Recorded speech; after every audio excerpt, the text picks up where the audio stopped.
Friends, അപ്പോൾ എൻ്റെ നേഴ്സിങ്ങിൻ്റെ കഥകളിലെ രണ്ടാം ഭാഗത്തിലൂടെ നമ്മൾ കടക്കുവാണ്. ആദ്യത്തെ വീഡിയോ കണ്ട എല്ലാവർക്കും, കമൻറ്റ് ചെയ്ത എല്ലാവർക്കും ഒത്തിരി താങ്ക്സ്. അപ്പോൾ അതിൽ പലരും എന്നോട് പറഞ്ഞായിരുന്നു, എൻ്റെ ഈ സാരിയുമായിട്ട് കഴിഞ്ഞ പ്രാവശ്യം ഇട്ട ബ്ലൗസ് ഒട്ടും ചേർച്ചയില്ലെന്ന്. പക്ഷേ നിങ്ങളോട് ഞാൻ പറയട്ടെ, ഞാൻ ഈ സാരി വാങ്ങിയ സമയത്തുണ്ടായിരുന്ന ബ്ലൗസ് എനിക്കിപ്പോൾ പാകമല്ല. ഞാൻ നേഴ്സിങ്ങിന് പോകുമ്പോൾ എൻ്റെ ഓർമ്മ ശരിയാണെങ്കിൽ ഞാനൊരു 45 കിലോ ആയിരുന്നു. അതിൽ നിന്ന് 42 ആയിരുന്നു തോന്നുന്നു. നേഴ്സിങ് പഠിച്ചൊക്കെ ഇറങ്ങിയപ്പം 45 കിലോയില്ല ഞാൻ പോയത്. പക്ഷേ നേഴ്സിംഗൊക്കെ പഠിച്ചിറങ്ങിയപ്പം 42 കിലോ ആയിരുന്നു.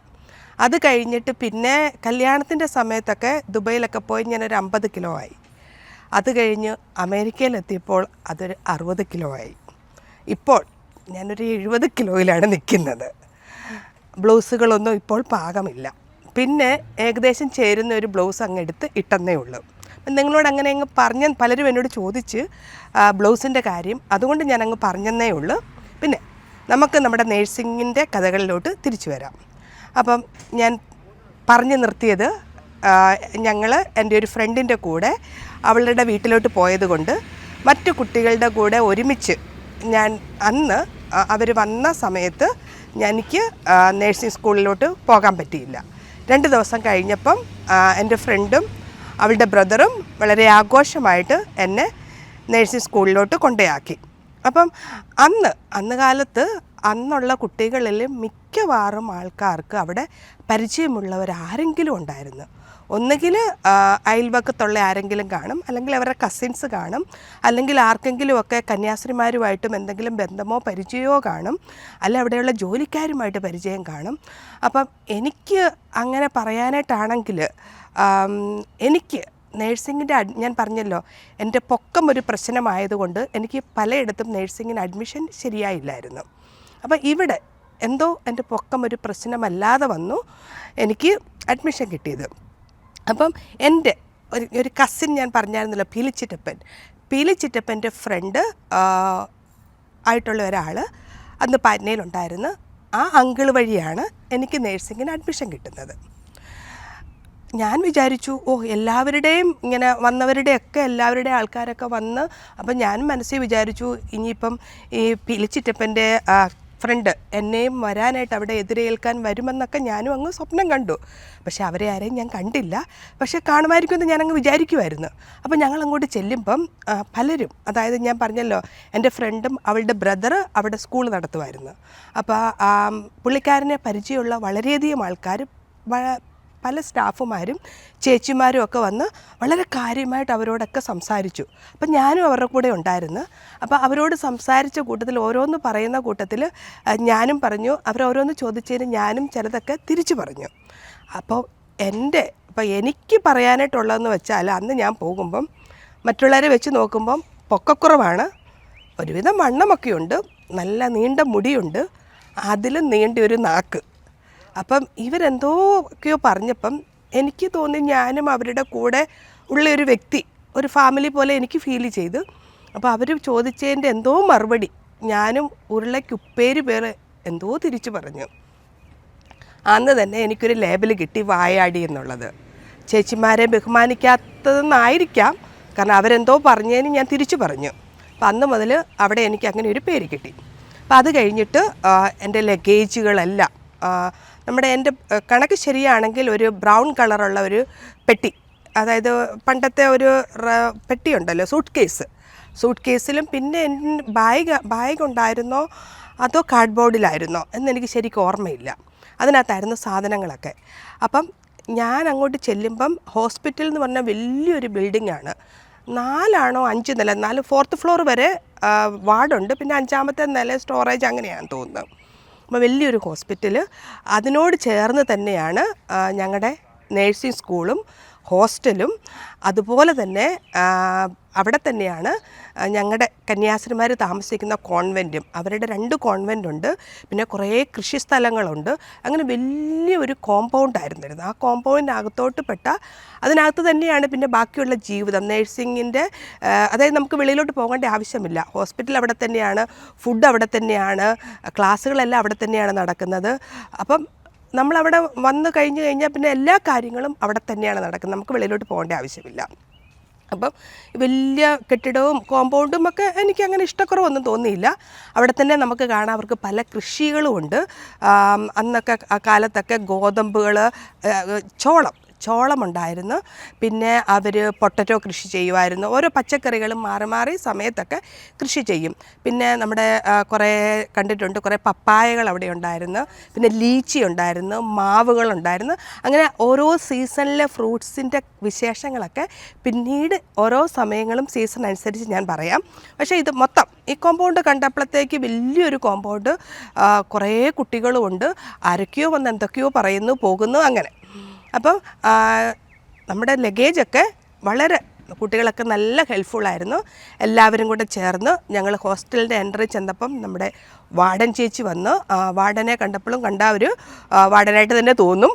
പുള്ളിക്കാരി നല്ല സ്ട്രിക്റ്റായിട്ട് വിഷയൊക്കെ ചെയ്ത് പരിചയപ്പെടുത്തി ഞങ്ങളെ എവിടെയാണ് റൂമൊന്ന് കാണിച്ചു തന്ന്. അപ്പോൾ എങ്ങനെയാണെന്ന് വെച്ചാൽ അത് ഹോസ്റ്റലിലും ഇങ്ങനെ ഒരു 1, 2, 3, 4th ഫ്ലോറാണ്.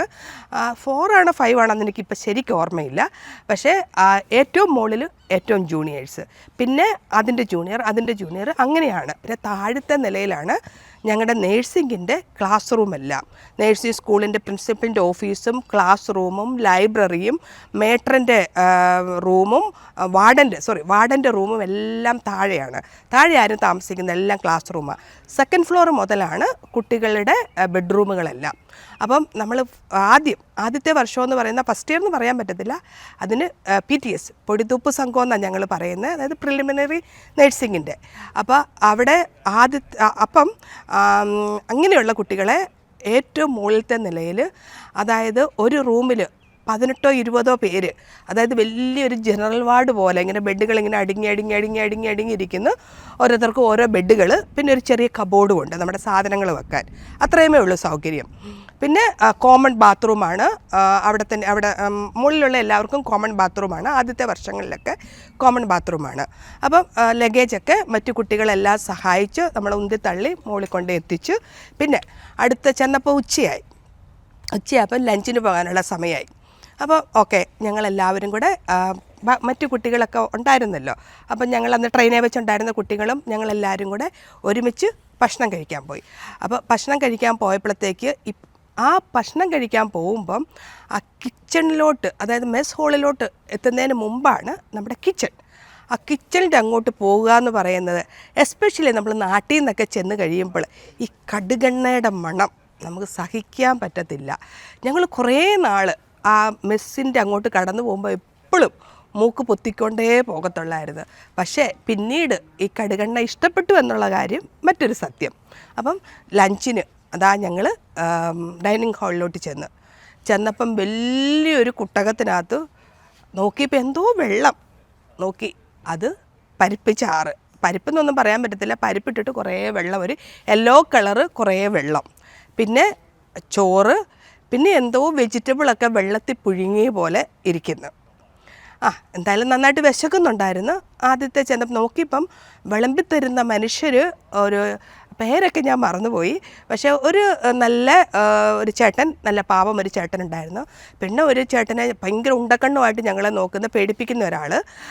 അങ്ങനെ കുറേ പേരുണ്ടായിരുന്നു. അതിൽ വിളമ്പിത്തരുന്നതിൽ നല്ല ചേട്ടന്മാരും ഉണ്ടായിരുന്നു, എന്നാൽ വളരെ സ്ട്രിക്റ്റ് ആയിട്ടുള്ള ചേട്ടന്മാരും ഉണ്ടായിരുന്നു. എന്തായാലും ചോറും ഈ വെജിറ്റബിളും ഈ ദാളും ഒക്കെ കൂടെ ഒന്ന് കഴിച്ചില്ലെന്ന് വരുത്തി കഴിച്ചു കഴിഞ്ഞപ്പോഴത്തേക്ക് പിന്നെ നമ്മൾ റൂമിലോട്ടൊക്കെ ചെന്ന്, അപ്പം നമ്മുടെ ട്രെയിനിൽ വെച്ച് കണ്ട നമ്മുടെ കൂട്ടുകാരുണ്ടായിരുന്നല്ലോ, അപ്പം ഞാൻ ചെന്ന ഇടയ്ക്ക് ഞങ്ങളൊരു 3-4 പേര് ഒരുമിച്ചൊരു കൂട്ടുപോലെയായി. അതായത് ഞാൻ പറഞ്ഞല്ലോ, എൻ്റെ അച്ചച്ചയുടെ പെങ്ങളുടെ വീടിനടുത്തുണ്ടായിരുന്ന ആ കുട്ടി, അവളിപ്പോൾ ഇവിടെ അമേരിക്കയിലുണ്ട്, അവളും, പിന്നെ മറ്റൊരു കുട്ടി അവളിപ്പം ദുബൈയിലാണ്, പിന്നെ മറ്റൊരു കുട്ടി ഡൽഹിയിൽ.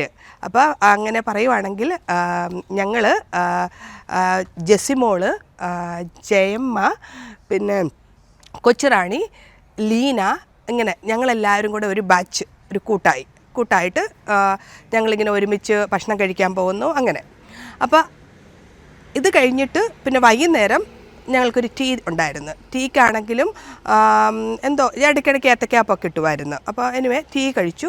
ടീ കഴിഞ്ഞിട്ട് പിന്നെ വൈകിട്ടത്തെ ഡിന്നറും സെയിം തന്നെ, ഈ ചോറും പിന്നെ ഈ പരിപ്പ് ചാറും പിന്നെ എന്തെങ്കിലുമൊക്കെ വെജിറ്റബിൾ.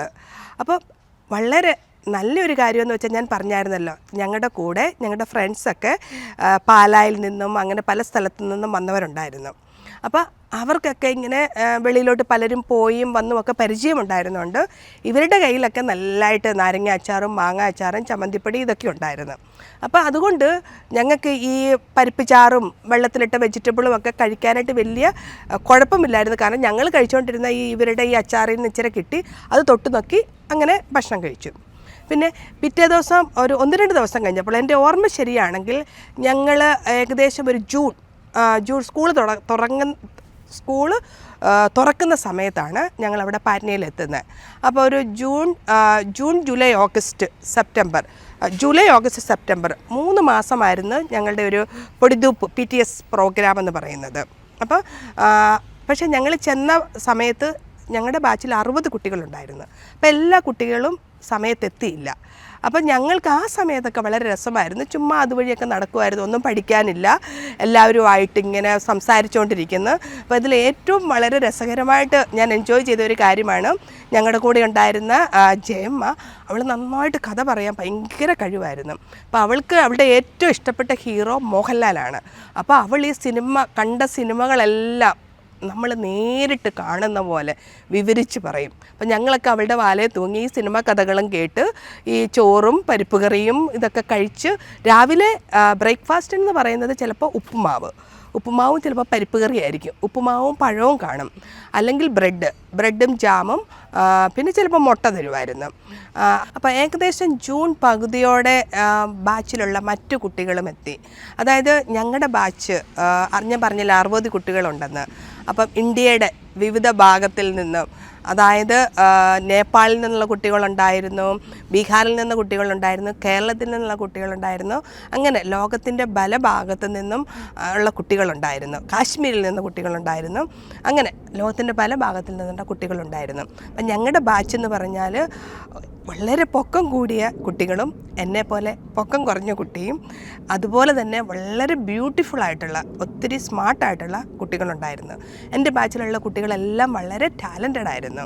അപ്പം ഞങ്ങളെ തന്നെ പറഞ്ഞുകൊണ്ടിരുന്നത് അവിടുത്തെ ഏറ്റവും വലിയൊരു ബാച്ചും വളരെ സ്മാർട്ടായിട്ടുള്ള കുട്ടികളുള്ളൊരു ബാച്ച്. അപ്പോൾ ഞങ്ങൾക്ക് സീനിയറായിട്ടുള്ള ബാച്ച് വളരെ കുറച്ച് കുട്ടികളെ ഉള്ളായിരുന്നു.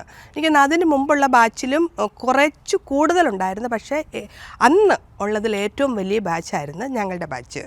അപ്പം അതുകൊണ്ട് ഞങ്ങൾക്ക് വലിയൊരു സ്പെഷ്യാലിറ്റി ഉണ്ടായിരുന്നു. ഏറ്റവും വലിയ ബാച്ച്, ലോകത്തിൻ്റെ പല ഭാഗത്തു നിന്നുള്ള കുട്ടികൾ, വളരെ ടാലൻറ്റഡ് ആയിട്ടുള്ള കുട്ടികൾ, അങ്ങനെ പല പ്രത്യേകതകളും ഞങ്ങൾക്കുണ്ടായിരുന്നു. അപ്പം പറഞ്ഞാൽ ഏകദേശം ഇരിക്കുന്ന ജൂൺ പകുതിയോടെ എല്ലാവരും എത്തി. അപ്പം ഞങ്ങളുടെ ക്ലാസ് ഒന്നും തുടങ്ങിയില്ല. ഞങ്ങൾക്ക് കന്യാസ്ത്രീമാർ ഞങ്ങൾക്ക് പറ്റിയൊരു പണി തന്ന്, അതായത് മെഡിക്കൽ റെക്കോർഡിലെ ഫയലുകളെല്ലാം, കുറേ ഫയലുകളുണ്ട്, അതെല്ലാം പല ഭാഗത്തോട്ടും കൊണ്ടുവെക്കണം. അതിന് ഞാനിപ്പോഴും ഓർക്കുന്നുണ്ട്, ഞങ്ങളെല്ലാവരെയും ഇങ്ങനെ മുകളിൽ നിന്ന് താഴം വരെ സ്റ്റെയർ കേസിൽ ഇങ്ങനെ നിർത്തിയിട്ട് നമ്മളെക്കൊണ്ട് അവർ ഫയലൊന്നും എടുത്തുകൊണ്ട് പോകേണ്ട വന്നില്ല.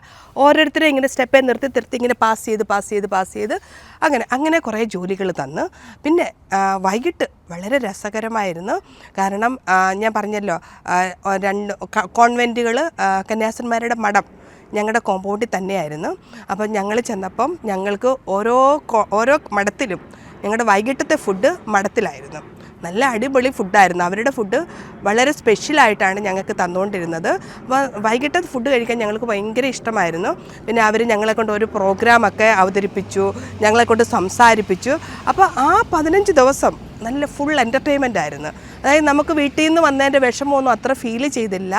പഠിക്കണ്ട, പകൽ സിനിമ കഥകളൊക്കെ പറഞ്ഞ് നടക്കാം, ചെറിയ ജോലി, കോട്ടൺ ബോൾ ഉണ്ടാപ്പിക്കുമായിരുന്നു, അങ്ങനെ ഗോസ് മടക്കിക്കുമായിരുന്നു, അങ്ങനെ ചെറിയ ജോലികളൊക്കെ. പിന്നെ വൈകിട്ടത്തെ ഭക്ഷണമൊക്കെ നല്ലതായിരുന്നു, കുഴപ്പമില്ലായിരുന്നു. പിന്നെ ഞങ്ങളുടെ കയ്യിൽ അച്ചാറുകളും ചമ്മന്തിപ്പൊടികളും ഒക്കെ ഉണ്ടായിരുന്നുകൊണ്ട് മെസ്സിലെ ഫുഡ് അത്ര നല്ലതല്ലെങ്കിലും ഞങ്ങൾക്ക് അത്ര വിഷമമൊന്നും തോന്നിയില്ല. കാരണം അത് കൊച്ച് അഡ്ജസ്റ്റ് ചെയ്യായിരുന്നു. അപ്പം ഞാൻ നിങ്ങളോട് പറഞ്ഞായിരുന്നല്ലോ, എല്ലാവരുടെ ആരെങ്കിലുമൊക്കെ ബന്ധത്തിലുള്ളവരൊക്കെ ഉണ്ട്. അപ്പം എനിക്കും ഞങ്ങളുടെ വീടിനടുത്തുള്ള ഒരു ചേച്ചി, ആ ചേച്ചി എൻ്റെ കൂടെ ഞാൻ എൻ്റെ സ്കൂളിൽ സീനിയറായിട്ട് പഠിച്ചതായിരുന്നു. അപ്പോൾ ആ ചേച്ചി അവിടെ ഉണ്ടായിരുന്നു. പക്ഷേ വന്ന സമയത്തൊന്നും ആ ചേച്ചിയൊന്നും കണ്ട് കിട്ടിയില്ല. ആ ചേച്ചി ഞങ്ങളുടെ കുറേ സീനിയർ ആയിരുന്നുകൊണ്ട് അവർ വേറെ സ്ഥലത്തും ഞങ്ങൾ വേറെ സ്ഥലത്തുമായിരുന്നു. അപ്പം വന്നപ്പോൾ ഒന്നും ആദ്യം കണ്ടില്ല. പിന്നെ എനിക്കറിയാവുന്നത്, ഞാൻ പറഞ്ഞല്ലോ, എനിക്ക് അഡ്മിഷൻ, അതായത് എൻ്റെ അങ്കിളിൻ്റെ ഫ്രണ്ട് വഴിയാണ് എനിക്ക് അവിടെ അഡ്മിഷൻ കിട്ടിയത്. അപ്പം ആ പുള്ളിയെ ഒന്ന് കാണണമല്ലോ. പുള്ളി അവിടെ ജോലി ചെയ്യുവാണ്. അപ്പോൾ അവിടെ എന്തോ ടെക്നിക്കൽ ഡിപ്പാർട്ട്മെൻറ്റിൻ്റെ ഹെഡോ അങ്ങനെ എന്തോ ആണ്. അപ്പം അന്ന് പുള്ളി ഒന്ന് പോയി കാണണമല്ലോ എന്ന് വിചാരിച്ചു. ഞാൻ എന്തോ ചെയ്ത്, എന്തായാലും പുള്ളി ഇങ്ങോട്ടൊന്നും വന്ന് ആരും എന്നെ തപ്പി വന്നില്ല, ആരും പരിചയപ്പെടാൻ വന്നില്ല. നമ്മളെല്ലാം ആവശ്യക്കാർ. അപ്പം അതുകൊണ്ട് ഞാൻ അങ്ങോട്ട് തപ്പിച്ചെന്ന്. അപ്പം ഞാൻ അവിടെ ചെന്ന് നോക്കിയപ്പം അവരുടെ ഡിപ്പാർട്ട്മെൻറ്റിൽ എനിക്കധികം പൊക്കമൊന്നുമില്ല കേട്ടോ, എനിക്ക് വളരെ പൊക്കമുള്ളതുകൊണ്ട് ഞാൻ പറയുന്നതെന്ന് വിചാരിക്കില്ല, എന്നെക്കാളും ഒരു കുറച്ചുകൂടെ പൊക്കം കൂടിയൊരു മനുഷ്യൻ ഒരാളവിടെ ഇരിക്കുന്നത്. അപ്പം ഞാൻ ചെന്ന് മലയാളത്തിൽ ചോദിച്ചു, അതിനെ പോലെ നമുക്ക് തൽക്കാലം എൻ്റെ അങ്കിളിൻ്റെ ഫ്രണ്ടിനെ ജോസഫ് എന്ന് വിളിക്കാം. ഞാൻ ചോദിച്ചു, ജോസഫ് ചേട്ടൻ ഇവിടെ ഉണ്ടോ? അപ്പോൾ പുള്ളി എനിക്കിട്ടിങ്ങനെ ഒരു അന്തം വിട്ട കുന്തിദേവിയെ പോലെ അന്തം വിട്ടിങ്ങനെ നോക്കുക. അപ്പം ഞാനോടത്ത് എന്തോ പ്രശ്നമുണ്ടല്ലോ, ഈ പുള്ളിക്ക് ഒരുപക്ഷെ എന്നാൽ മലയാളം അറിയത്തില്ലായിരിക്കും. ഇപ്പം നമ്മൾ ബീഹാറിലല്ലേ, അവിടെ ഉള്ളവർക്കൊന്നും മലയാളം അറിയത്തില്ലല്ലോ. കണ്ടിട്ട് മലയാളിയാണെന്ന് തോന്നുന്നു, പക്ഷേ മലയാളം അറിയത്തില്ലായിരിക്കും.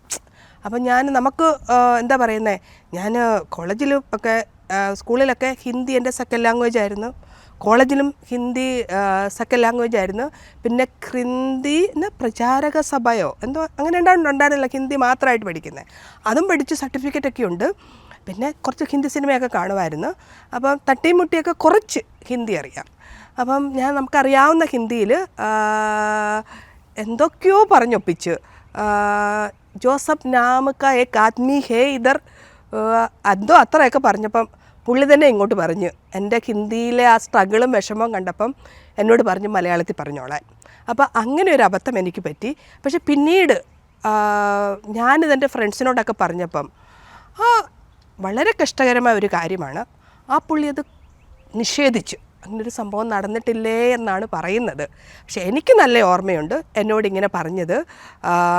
എന്തായാലും അത് അങ്ങ് കടന്നുപോയി.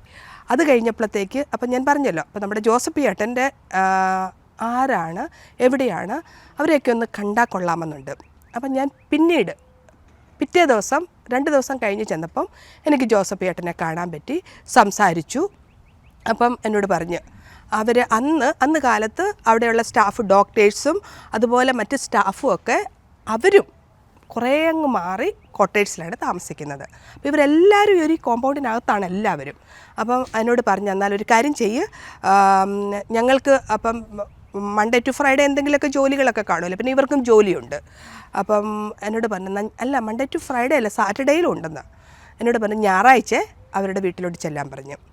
അങ്ങനെ ഞായറാഴ്ച ഞാൻ വലിയ അഭിമാനത്തോടെ, കാരണം നമ്മുടെ കൂടെയുള്ള പല കുട്ടികൾക്കും അവിടെ ബന്ധക്കാരും സ്വന്തക്കാരും ഒക്കെ ഉണ്ടെങ്കിലും ഈ കോമ്പൗണ്ടിനകത്തുള്ളൊരു ബന്ധവും ആരും ഇങ്ങനെ കോമ്പൗണ്ടിനകത്തോട്ട് ആരെയും വീട്ടിലോട്ട് വിളിച്ചിട്ടില്ല. അപ്പം അങ്ങനെ ഒരു സംഭവം എനിക്കാണ് ആദ്യം നടക്കുന്നത്. നമുക്ക് ഭയങ്കര ഒരു ഗെറ്റപ്പ് ഉള്ള പോലെ നമുക്കവിടെ പരിചയമുള്ള ആൾ വീട്ടിലോട്ട് വിളിക്കുന്നു, എന്താ വേണ്ടത്. അപ്പോൾ നമ്മൾ വാർഡനോട് പെർമിഷനൊക്കെ മേടിച്ച് അവരുടെ വീട്ടിൽ ചെന്നപ്പോഴത്തേക്കും കുഴപ്പമില്ലായിരുന്നു, നല്ല സ്വീകരണമായിരുന്നു. ജോസഫ് ചേട്ടനുണ്ടായിരുന്നു, വൈഫും ഞങ്ങളുടെ അവിടെ തന്നെ ഹോസ്പിറ്റലിലെ ഒരു ഇൻചാർജായിട്ട് ജോലി ചെയ്യുന്ന നേഴ്സായിരുന്നു. അപ്പം അവർ 2 പേരും ഉണ്ടായിരുന്നു. അപ്പം എനിക്ക് നമ്മുടെ ജോസഫ് ചേട്ടന് ഇച്ചിരി പൊക്ക കുറവും ചേച്ചിക്ക് കുറച്ച് പൊക്ക കൂടുതലും അങ്ങനെയുള്ളൊരു ഫാമിലി ആയിരുന്നു. കുട്ടികളാണേലും നല്ല ബ്യൂട്ടിഫുൾ ആയിട്ടുള്ള കുട്ടികൾ, 2 മോനും 1 മോളും. ആ മോള് നല്ല സുന്ദരി ഡാൻസൊക്കെ കളിക്കുന്നൊരു കുട്ടിയായിരുന്നു. ആ വീട്ടിൽ തന്നെ ആ ചേച്ചിയുടെ അനിയത്തിയും പിന്നെ വേറെ എന്തോ ഒരു കസിൻ ഒരാളും കൂടെ ഉണ്ടായിരുന്നു. അപ്പം ബ്രേക്ക്ഫാസ്റ്റ് കഴിച്ചു, ലഞ്ച് കഴിച്ചു. അത് കഴിഞ്ഞ് വൈകുന്നേരത്തെ ചായയൊക്കെ കുടിച്ചിട്ട് അന്ന് അവരെ എൻ്റെ ഒരു ഫോട്ടോ എടുത്ത്, ആ ഫോട്ടോയാണ് ഞാനിവിടെ തംബ്നെയിലിൽ കൊടുത്തിരിക്കുന്നത്. അന്ന് അവരെൻ്റെ ഒരു ഫോട്ടോ എടുത്തു. അത് കഴിഞ്ഞ് വളരെ സന്തോഷത്തോടെ അഭിമാനത്തോടെ ഞാൻ ഹോസ്റ്റലിലോട്ട് തിരിച്ചു ചെന്നു. നല്ല രസകരമായ സമയമായിരുന്നു. പഠിക്കാനൊന്നുമില്ല, ഇങ്ങനെ ചേച്ചിമാരുടെയൊക്കെ പുറകെയൊക്കെ നടന്ന്. ഇതിനിടയ്ക്ക് ഞാൻ പറഞ്ഞല്ലോ, എൻ്റെ വീടിനടുത്തുണ്ടായിരുന്ന ചേച്ചി, മിനി ചേച്ചി എന്നെ കാണാൻ വന്നു. ഞങ്ങൾ സംസാരിച്ചു. അപ്പോൾ എനിക്ക് വളരെ സന്തോഷകരമായി. എനിക്ക് എൻ്റെ നെയ്ബറായിട്ടൊരു ചേച്ചിയുണ്ട്. പിന്നെ അവിടെ ഹോസ്പിറ്റലിലെ ഇൻചാർജും അവിടുത്തെ ഡിപ്പാർട്ട്മെൻറ്റിൻ്റെ, അതായത് ടെക്നിക്കൽ ഡിപ്പാർട്ട്മെൻറ്റ് ഹെഡും ഒക്കെ നമുക്ക് പരിചയമുള്ള ആളാണ്. അപ്പോൾ എനിക്കും തോന്നി ഇവിടെ എന്തൊക്കെയോ ഒരു എനിക്കും എന്തൊക്കെയോ ഒരു വിലയുണ്ട്. മറ്റു കുട്ടികൾക്കൊക്കെ ഓരോരുത്തരൊക്കെ ഉള്ള പോലെ എനിക്കും ആരൊക്കെയോ ഉണ്ട് എന്നൊരു തോന്നൽ, അതൊരു പക്ഷേ എന്നിലൊരു അഹങ്കാരമായിട്ട് തന്നെ വന്നെന്ന് പറയാം. അപ്പം പറഞ്ഞല്ലോ, എൻ്റെ നാക്കിന് ഓൾറെഡി നീളമായിരുന്നു. ഇതെൻ്റെ നാക്ക് ഇച്ചിരിയും കൂടെ നീളം കൂട്ടി. അപ്പം ഞങ്ങൾ ഇങ്ങനെ, ഞാൻ പറഞ്ഞല്ലോ തുടക്കത്തിൽ ഞങ്ങളിങ്ങനെ 3-4 കുട്ടികളായിരുന്നു കൂട്ട്. അപ്പം ഞങ്ങളിങ്ങനെ കൂട്ടുകൂടി നടന്ന് ഞങ്ങളുടെ ഏറ്റവും മെയിനായിട്ടുള്ള ഫ്രണ്ട്ഷിപ്പിൻ്റെ കാര്യമെന്ന് പറഞ്ഞാൽ ഭക്ഷണം കഴിക്കാൻ പോകുന്നത് എപ്പോഴും ഈ കൂട്ടുകാർ ഒരുമിച്ചാണ്. ബ്രേക്ക്ഫാസ്റ്റിനും ലഞ്ചിനും ടീ അത്ര നിർബന്ധമല്ല, പക്ഷേ ടീക്കും പിന്നെ ഡിന്നറും ഇങ്ങനെ ഒരുമിച്ചാണ് പോകുന്നത്. പിന്നെ പണ്ട് മുതലേ ഞാൻ ഇച്ചിരി എന്താ പറയുന്നത്, സ്ലോ ആണ്. അപ്പം ഞാൻ ചിലപ്പം എഴുന്നേറ്റ് ഒരുങ്ങി വരുമ്പോഴത്തേക്ക് ഒരു കുറേ നേരം എന്നെ വെയിറ്റ് ചെയ്തിട്ട് അവർ മടുക്കും. കാരണം ഞാൻ പയ്യാണ് ഒരുങ്ങി ആങ്ങി തൂങ്ങി. എൻ്റെ അമ്മ പറയുമായിരുന്നു, കിളം കുലുങ്ങിയാലും പാലം കുലുങ്ങത്തില്ലെന്ന്. അപ്പം അവരുടെ ഒരു പുഷ് വേണം എനിക്ക്. ഞാൻ ഇച്ചിരി, പക്ഷെ പലപ്പോഴും അതുകൊണ്ട് ഇവരെന്നെ കൂടാതെ എന്നെ ഇട്ടേച്ച് പോയിട്ടുണ്ട്. പിന്നെ ഞാൻ ഓടിക്കതച്ച് അവരുടെ ഒപ്പം എത്തി അവരുടെ കൂടെ ഭക്ഷണം കഴിക്കാനായിട്ട് ഇരിക്കാൻ അതിനുവേണ്ടി പരിശ്രമിക്കുമായിരുന്നു. അപ്പോൾ അങ്ങനെ വളരെ മനോഹരമായിട്ട് ജൂൺ മാസം അങ്ങോട്ട് കടന്നുപോയി. പിന്നെ ജൂലൈ, ഓഗസ്റ്റ്, സെപ്റ്റംബർ. അപ്പം ഇതോടൊപ്പം തന്നെ ഞാൻ പറഞ്ഞല്ലോ, ഞങ്ങളുടെ ബാക്കി കുട്ടികളെല്ലാം വന്നു കഴിഞ്ഞപ്പം ഞങ്ങളുടെ ക്ലാസ്സുകളൊക്കെ തുടങ്ങിയെന്ന് പറഞ്ഞാൽ ഞങ്ങളുടെ ബാച്ചിലെ മിക്കവാറും കുട്ടികളൊക്കെ സയൻസ് സബ്ജക്റ്റ് എടുത്ത് പഠിച്ചവരായിരുന്നു. പക്ഷേ ചിലരൊക്കെ സയൻസ് സബ്ജക്റ്റ് എടുത്തവരല്ലായിരുന്നു. പക്ഷേ എന്തായാലും ഇവിടെ അമേരിക്കയിൽ നമുക്ക് പീർ റിക്വസ്റ്റ് എടുക്കണം. അതായത് സയൻസും മാത്ത് അങ്ങനെ കുറേ സബ്ജക്റ്റുകളൊക്കെ ഒന്നും കൂടെ പഠിക്കണം എന്ന് പറഞ്ഞ പോലെ ഞങ്ങളെയും കുറേ സയൻസും മാത്തും സോഷ്യോളജിയും പ്രൊഫഷണൽ ഹെൽത്തോ അങ്ങനെ കുറേ സബ്ജക്റ്റുകൾ എല്ലാം പിന്നെ പഠിപ്പിച്ചു. അപ്പോൾ ഈ സമയങ്ങളിൽ ഞങ്ങൾക്ക് വാർഡിലൊന്നും പോകണ്ട, ഉള്ളി ക്ലാസ്സും ഞാൻ പറഞ്ഞ പോലെ ക്ലാസ്സും ഫുഡ് കഴിക്കും, എക്സാമൊക്കെ തുടക്കത്തിലൊക്കെ നല്ല പ്രയാസമായിരുന്നു. അപ്പം അതോടൊപ്പം തന്നെ ഞങ്ങളെ ഹിന്ദി പഠിപ്പിക്കാൻ ഒരു ടീച്ചർ വരുമായിരുന്നു, ഇംഗ്ലീഷ് പഠിപ്പിക്കാൻ വരും. കാരണം നമ്മൾ നാട്ടിൽ നിന്ന് വന്നതല്ല, അപ്പം നമ്മുടെ ലാംഗ്വേജൊക്കെ ശരിയാക്കാൻ വേണ്ടി ഹിന്ദി പഠിപ്പിക്കാനുള്ള ടീച്ചറുണ്ടായിരുന്നു, പിന്നെ ഇംഗ്ലീഷ് പഠിപ്പിക്കാനുള്ള ടീച്ചറുണ്ടായിരുന്നു. അതുപോലെ തന്നെ മറ്റ് പല സബ്ജക്റ്റുകളും പഠിപ്പിക്കാൻ പ്രത്യേക ടീച്ചേഴ്സ് ഉണ്ടായിരുന്നു. അത് അവിടുത്തെ ഹൈസ്കൂളിലെ എന്തോ ടീച്ചേഴ്സായിരുന്നു ഞങ്ങളെ പഠിപ്പിക്കാൻ വന്നുകൊണ്ടിരുന്നത്. പിന്നെ അതുപോലെ തന്നെ ഞങ്ങളെ പാട്ട് പഠിപ്പിക്കാനായിട്ടുണ്ടായിരുന്നു, പ്രാർത്ഥിക്കാൻ പഠിപ്പിക്കാനായിട്ടുണ്ടായിരുന്നു. അങ്ങനെ പല സബ്ജക്റ്റുകളിലെയും ക്ലാസ്സുകൾ ഞങ്ങൾക്ക് ഇങ്ങനെ തുടർച്ചയായിട്ട് ഇങ്ങനെ തന്നുകൊണ്ടിരുന്നു. ഏകദേശം ഒരു മാസം, 1.5 മാസം അല്ല 3 മാസത്തോളം, അങ്ങനെ എൻ്റെ അറിവ് ശരിയാണെങ്കിൽ ഏകദേശം ഒരു 3 മാസത്തോളം നമുക്കിങ്ങനെ ക്ലാസ്സുകളായിരുന്നു. അപ്പം നമ്മൾ ഹോസ്പിറ്റലിലൊന്നും പോകാൻ തുടങ്ങിയില്ല. ക്ലാസ്സുകളൊക്കെ തുടങ്ങി, പിന്നെ എക്സാം, പഠിത്തം. അപ്പം നമ്മൾ ആ റിയൽ ലൈഫിലോട്ട് എത്തിയില്ല. ഈ സമയവും അത്രയ്ക്ക് ബോറടിയും വിഷമമുള്ള കാര്യമൊന്നുമല്ലായിരുന്നു. കാരണം പഠിക്കണം, പിന്നെ എക്സാം ഉണ്ട്, പിന്നെ ബാക്കി സമയം നമ്മളിങ്ങനെ കൂട്ടുകാരുമായിട്ടൊക്കെ വർത്തമാനം പറഞ്ഞ് രസിച്ച് നടക്കുമായിരുന്നു. ഈ സമയത്ത് മറ്റൊരു കാര്യം ഞങ്ങൾ ചെയ്തുകൊണ്ടിരുന്ന ഒരു കാര്യമെന്ന് പറഞ്ഞാൽ, ഞങ്ങൾ പലപ്പോഴും മറ്റു കുട്ടികളുടെ ഡ്രസ്സുകൾ മാറിയിടുമായിരുന്നു. ഞാൻ പറഞ്ഞില്ല, എനിക്ക് ഏകദേശം 1-2 സാരിയൊക്കെ ഉള്ളായിരുന്നു എൻ്റെ കയ്യിൽ. എൻ്റെ അറിവ് ശരിയാണെങ്കിൽ 2 സാരി ആയിരുന്നെന്ന് തോന്നുന്നു. 2 സാരിയും പിന്നെ വെള്ള സാരിയും പിന്നെ ഒരു 3-4 ചുരിദാറും ഒരു 3-4 മിഡിയും ടോപ്പും അങ്ങനെയൊക്കെയായിരുന്നു. അപ്പം എനിക്ക് സാരി ഉടുക്കാൻ ഭയങ്കര ഇഷ്ടമായിരുന്നു. ചുരുക്കം പറഞ്ഞാൽ ഞങ്ങളുടെ ബാച്ചിലുള്ള കുട്ടികളുടെ ഒരുവിധപ്പെട്ട ഞങ്ങളുടെ എല്ലാവരുടെയും ബ്ലൗസിൻ്റെ അളവും ഒക്കെ ഏകദേശം ഒരുപോലെയായിരുന്നു. അപ്പം ഞങ്ങളുടെ ബാച്ചിലുള്ള ഒരുവിധപ്പെട്ട എല്ലാ കുട്ടികളുടെയും സാരി ഞാൻ ഉടുത്തിട്ടുണ്ട്. അതുപോലെ തന്നെ ഞങ്ങൾ മിഡിയും ടോപ്പും ചുരിദാറും ഒക്കെ മാറിയിടുമായിരുന്നു. അവസാനം ഞങ്ങളെ വാർഡൻ പിടിച്ചു. അങ്ങനെ ആരുടെയും ഡ്രസ്സുകൾ മാറിയിടരുതെന്ന് പറഞ്ഞ് ഞങ്ങളെ കൊണ്ട് വിലക്കി. പക്ഷേ എന്നാലും കിട്ടിയ സമയത്ത് അന്ന് ഞങ്ങളുടെ അവിടെ ലാബിൽ വർക്ക് ചെയ്യുന്ന ഒരു ചേട്ടൻ, ആ ചേട്ടനൊരു ക്യാമറ ഉണ്ടായിരുന്നു. ചേട്ടൻ്റെ മെയിൻ ഹോബി, അതായത് ഞായറാഴ്ചത്തിലെ ചേട്ടൻ്റെ മെയിൻ ഹോബി ഞങ്ങളുടെ നേഴ്സിംഗ് സ്റ്റുഡൻസിൻ്റെ ഫോട്ടോ എടുക്കുക, എന്നിട്ട് എനിക്ക് തോന്നുന്നു ഒരു കോപ്പിക്ക് 5 രൂപയാണ്, എനിക്ക് ശരിക്കും ഓർമ്മയില്ല, എന്നിട്ട് അത് നമുക്ക് തരിക. അതായിരുന്നു. അപ്പം ഞങ്ങൾ ആദ്യമൊക്കെ നമുക്കധികം പൈസയൊന്നും ഇല്ലായിരുന്നു നമുക്കങ്ങനെ ഫോട്ടോ എടുക്കാനായിട്ടുള്ള. പക്ഷേ എന്നാലും ഞങ്ങൾ വല്ലപ്പോഴും ഒക്കെ ഒരു ഫോട്ടോ എടുക്കുമായിരുന്നു. അപ്പം ഞാൻ ഈ തംബ്നെയിലിൽ കൊടുത്തിരിക്കുന്നത് അന്ന് ഞങ്ങളെടുത്ത ഫോട്ടോയും അതിനകത്ത് ഞാൻ ഇട്ടിരിക്കുന്ന ഈ ചുരിദാറുണ്ടല്ലോ, ജിഷ എന്ന് പറയുന്ന എൻ്റെ ക്ലാസ്മേറ്റിൻ്റെ ചുരിദാറാണ് ഇട്ടിരിക്കുന്നത്. അപ്പോൾ ഞങ്ങൾ അന്ന് ഇങ്ങനെ മാറിയിടുന്ന അതിൻ്റെ ഓർമ്മയ്ക്കായിട്ടാണ് ഞാൻ ഈ ഫോട്ടോ നിങ്ങൾക്ക് സമർപ്പിക്കുന്നത്. അപ്പോൾ അങ്ങനെ ഇങ്ങനെ ഡ്രസ്സുകൾ അങ്ങോട്ടും ഇങ്ങോട്ടും മാറിയും സിനിമ കഥകൾ പറഞ്ഞും സയൻസും മാത്തും പാട്ടും ആട്ടോ ഒക്കെ പഠിച്ചും അങ്ങനെ 3 മാസം കടന്നുപോയി. എന്നിട്ട് ഞങ്ങളുടെ ആ 3 മാസത്തെ ഒരു കംപ്ലീറ്റ് ആക്കേണ്ട ഒരു സെറിമണി എന്ന പോലെ ഞങ്ങൾക്ക് പല പ്രോഗ്രാം ഉണ്ടായിരുന്നു.